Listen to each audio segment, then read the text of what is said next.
Now for better implementation, I am providing the output format. So I want the output to be in this format so that I'll be able to easily integrate it with no code tools. So this is the JSON format which will have clear key and the value available so that I'll be able to easily parse this JSON and get the relevant information without us having to go through any circus to perform that operation.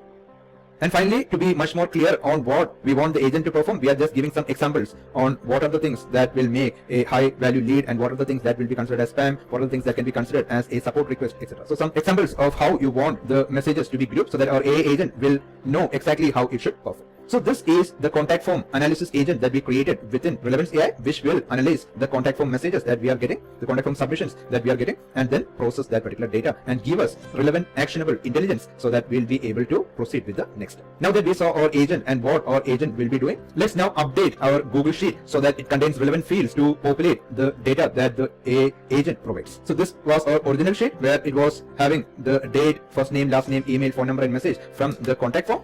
And now to this sheet, we are going to add more items. So this is a sheet where I have added more fields to our sheet relevant to whatever information that our agent, the Relevance AI agent, will be providing us with so that we'll be able to keep track of everything from within the Google Sheets itself. So let me just explain about the new sections that I have added. So here you can see based on the data, based on the JSON output that I configured within the Relevance AI agent, I am adding different sections like sentiment or intent. So this will tell us the sentiment or intent of that particular message. It will give the relevance score, then it will give the category. So here this category, I have configured it to have the different sections or different categories that we have configured the AI to identify, like lead, support, partnership, general inquiry, and spam. So we'll be able to see at a glance what type of message we have received. Then I have added business fit, like whether it is fit for our business, then key indicators like the keywords, whether it is available within the message, and if it is, what are those key indicators, then reasoning based on the business fit, it will identify why it is fit for our business, and it can even give recommendations like what are the things that we should do next. Should we respond to them with a quote, or should we respond to them with additional details, or should we schedule a meeting? So those kind of recommended actions we'll be able to have in this section. Then you will see the priority level,